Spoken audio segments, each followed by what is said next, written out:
एक दिन, मीरा, हमें इस जगह पर थोड़ी मोड़ी खेती कर लेनी चाहिए। ये मेहंदी के पौधों से कुछ कमाई थोड़ी ही हो रही है। खेती कर लेंगे तो कुछ पैसे ही बन जाएंगे। नहीं माँ, मेरे मेहंदी के पौधों को हाथ भी मत लगाना। बाजार से मेहंदी खरीदने के तो पैसे हैं नहीं हमारे पास। अब इन्हें तो रहने दो।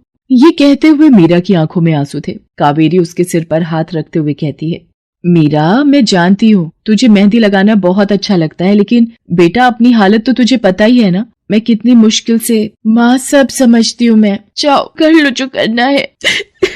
इतना कहकर मीरा रोते हुए वहाँ से चली जाती है। कावेरी को उसके लिए बुरा लग रहा था। वो मीरा की मेहंदी के पौधों को कुछ नहीं करती।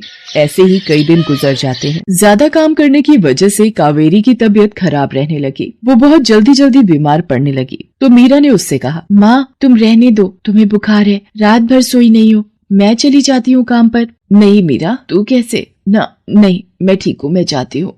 कावेरी जैसे ही उठकर चलने की कोशिश करती है, अचानक उसे चक्कर आ जाता है। मीरा उसे सहारा देकर बिस्तर पर लिटा देती है और उससे कहती है, बस माँ, अब तुम आराम करोगी और काम पर अब से मैं जाऊंगी। कावेरी घर पर रहकर आराम तो कर रही थी, लेकिन वास्तव में उसे अच्छे इलाज की भी जरूरत थी, जिसके लिए पैसे थे नहीं। दूसरी तरफ अब हर रोज मीरा काम पर जाती और लौटकर घर के भी सारे काम उसे ही करने पड़ते थे। इस सब में उसे मेहंदी लगाने का बिल्कुल भी वक्त नहीं मिल पाता था। मीरा, कितने दिन हो गए तूने मेहंदी नहीं लगाई? हाँ माँ, बस मन नहीं कर रहा। अच्छा, मेहंदी लगाने का तेरा मन नहीं?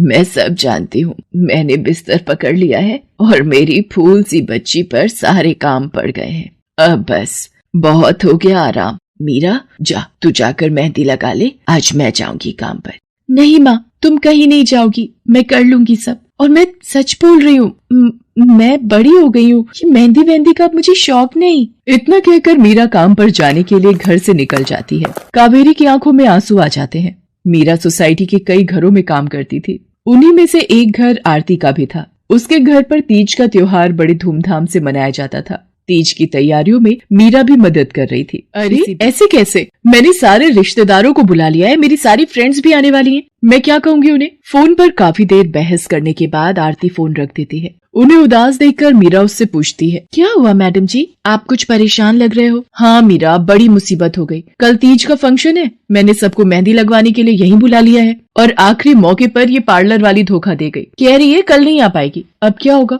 इतनी जल्दी कौन तैयार होगा सबको मेहंदी लगाने के लिए? मैडम जी, वैसे मैं भी ठीक ठाक मेहंदी लगा लेती हूँ। अरे हाँ, कावेरी ने मुझे बताया तो था एक बार कि तुझे मेहंदी लगाने का बहुत शौक है। वैसे मुझे तो कोई परेशानी नहीं है। तू देख ले बेटा, बहुत सारे हाथ लगाने होंगे और मेहंदी बढ़िया लगनी चाहिए सबके। आप बिल्कुल चिंता मत करिए मैडम जी, मैं सब अच्छे से करूँगी। बहुत दिनों बाद मीरा के चेहरे पर खुशी थी। उसने घर पहुंचते ही मेहंदी के खूब सारे पत्ते तोड़कर पत्थर पर पीसना शुरू कर दिया। ये देखकर कावेरी ने मीरा से कहा, अरे मीरा, शाम हो गई है, अब मेहंदी मत लगा, मौसम भी ठंडा है बेटा।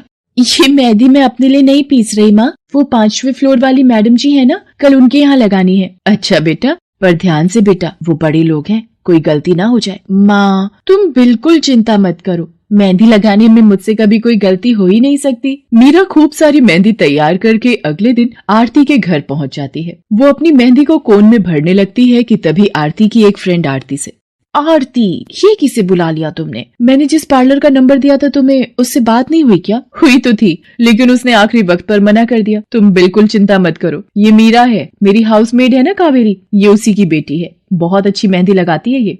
ओफो आरती, तुम भी ना, पार्लर की बात अलग होती है, उन लोगों का मटेरियल ब्रांडेड होता है, मेहंदी के रचने की गारंटी मिलती है वहाँ से। और समझ नहीं आ रही, इस पर तो कोई लेबल तक नहीं है, अगर कुछ गलत रिएक्शन हो गया हाथों पर तो। आप बिल्कुल चिंता मत कीजिए मैडम जी, ये मेहंदी मैंने खुद पीस कर तैयार की है। मेरे पास बहुत सारे मेहंदी के पौधे हैं, इसमें कुछ भी ऐसा नहीं है जो आपके हाथों को नुकसान दे। ना भाई ना, सॉरी आरती, बट मैं अपने हाथों को लेकर कोई रिस्क नहीं ले सकती। तुम सब लगवाओ, मैं तो पार्लर जाकर ही लगवाऊंगी।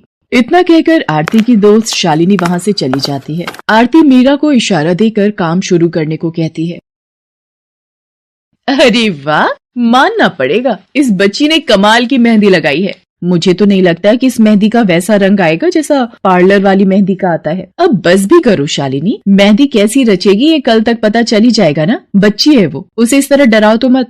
अरे मुझे क्या, मेरे हाथ कौन सा खराब होने वाले हैं, तुम ही लोग लगवाओ और तुम ही भुगतना। शालिनी गुस्से में वहाँ से चली जाती है। उसे पूरा यकीन था कि मीरा की मेहंदी रचेगी नहीं, साथ ही हाथों पर उसका गलत रिएक्शन भी हो सकता है, लेकिन जो हुआ वो इससे बिल्कुल अलग था। अगले दिन मीरा के घर पर, अरे मैडम जी आप यहाँ, आपने तो आज काम पर आने के लिए मना किया था ना, मैं इसीलिए नहीं आई। हाँ हाँ, कल तुम कितना थक गई थी, इसीलिए मैंने आने को मना किया। मैं यहाँ तुम्हें काम पर बुलाने नहीं बल्कि किसी और काम से आई हूँ। अंदर नहीं बुलाओगी? अरे माफ कीजिएगा मैडम जी, आइए अंदर आइए। आरती को देखकर कावेरी भी बिस्तर से उठकर खड़ी हो जाती है। आरती के साथ उसकी दोस्त शालिनी भी थी। मीरा उन दोनों को पानी देते हुए कहती है, ये लीजिए मैडम जी, मेहंदी तो ठीक से रची ना मैडम जी? ये तुम्हें मैं नहीं शालिनी बताएगी। फिर शालिनी अपने हाथ मीरा की तरफ बढ़ा देती है। उसके हाथों पर कई जगह छाले पड़े हुए थे। ये देखकर मीरा उससे कहती है, अरे ये क्या हुआ मैडम जी? मैंने तुमसे मेहंदी नहीं लगवाई, उल्टा तुम्हारा अपमान करती रही, उसी की सजा मिली है मुझे। मैंने सबसे महंगे वाले पार्लर में जाकर मेहंदी लगवाई। मैंने उनसे जोर देकर कहा कि मेहंदी का रंग बहुत बढ़िया आना चाहिए।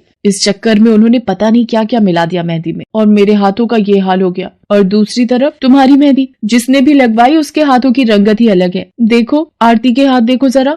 आरती ने अपने हाथ आगे बढ़ा दिए, जिन पर मीरा के हाथों से लगी मेहंदी का बहुत ही अच्छा रंग चढ़ा था। फिर आरती कावेरी के पास जाकर उससे बोली, बस कावेरी, ये झाड़ू पोछा और बर्तन बहुत करवा लिए तुमने मीरा से, ये अब वो करेगी जो इसे करना चाहिए। जी क्या मतलब मैडम जी? ये अब मेहंदी लगाएगी सबके हाथों पर। हमारी एक दोस्त का अपना ब्यूटी पार्लर है, उसे मीरा का काम और उसकी मेहंदी की क्वालिटी बहुत अच्छी लगी। वो मीरा को अपने यहाँ काम देना चाहती है, अच्छे पैसे भी देगी वो मीरा को, और तो और वहाँ रहकर मीरा पार्लर के दूसरे काम भी सीख पाएगी। आरती की बात सुनकर कावेरी की आंखों में आंसू आ जाते हैं। वो हाथ जोड़कर आरती का शुक्रिया अदा करती है। मीरा भी बहुत खुश थी। अब न सिर्फ वो अपना मेहंदी लगाने का शौक पूरा कर सकती थी, बल्कि अच्छे पैसे कमाकर अपनी माँ का इलाज भी करवा सकती थी।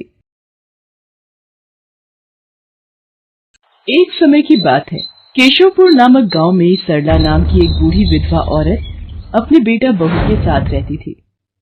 सरला की बहू जया स्वभाव से बहुत बुरी थी। वो रोजाना सरला से बात बात पर लड़ती रहती थी।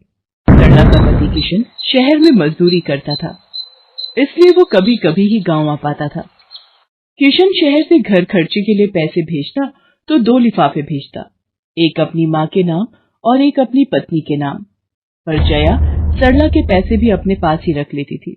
ऐसे ही एक दिन, ये सरला देवी और जया जी के नाम के मनी ऑर्डर हैं। लाओ लाओ भैया, जल्दी से मुझे दे दो। ये सरला देवी के हस्ताक्षर करके ही उन्हें मिलेगा। माँ जी आराम कर रही हैं, लाओ मैं अंगूठा लगवा कर लाती हूँ। ए बुढ़िया, जल्दी से इस कागज पर अंगूठा लगा दे। भैया मनी ऑर्डर मुझे दे दो। जया सारे पैसे अपने पास रख लेती है और अपने और बेटे बिट्टू के लिए खाने पीने की चीजें खरीद लाती है। माँ बहुत भूख लगी है। ये देख मैं तेरे लिए कितने सारे पकवान लाई हूँ, पूरी, छोले, समोसे, कचौड़ी। चल हम दोनों मिलकर खाते हैं, मजा आ जाएगा। जया बहू, बहुत भूख लगी है, सुबह से कुछ भी नहीं खाया है। अगर थोड़ा सा कुछ खाने को मिल जाता तो। पता नहीं इस बुढ़िया को कितनी भूख लगती है, जब देखो हम माँ बेटे के खाने पर नजर लगाती रहती है। ये ले पकड़, आधी कचौड़ी दे रही हूँ, अब रात तक कुछ खाने को नहीं मिलेगा। और तुझे तो मैंने बोला था कि कपड़े धो देना, तेरे से अभी तक कपड़े नहीं धुले। ये कचौड़ी खाकर चुपचाप सारे कपड़े धो देना, नहीं तो मुझसे बुरा कोई नहीं होगा। बेचारी सरला कचौड़ी का एक टुकड़ा खाकर भला क्या पेट भरती। वो फिर से दोबारा काम पर लग जाती है। एक दिन किशन शहर से वापस आने वाला था। जया को पता था कि जब किशन सरला से पूछेगा कि वो उसे पैसे बराबर भेजता है तो उसे मिलते हैं या नहीं। ये बात सोचकर जया थोड़ा घबरा जाती है और वो सरला से कहती है, ओ बुढ़िया, अगर तूने अपने बेटे से कहा कि तुझे उसके भेजे हुए पैसे नहीं मिलते तो मुझसे बुरा कोई नहीं होगा। वो तो एक दिन रहकर चले जाएंगे, उसके बाद जो मैं तेरा हाल करूंगी ना, फिर तू देखती रह जाएगी। इसलिए अपने बेटे के सामने दुखड़े रोने की कोशिश मत करना। नहीं बहू, मैं किशन को कुछ नहीं कहूंगी। माँ मैंने तुम्हें पैसे भेजे थे, वो तुम्हें मिल गए थे ना?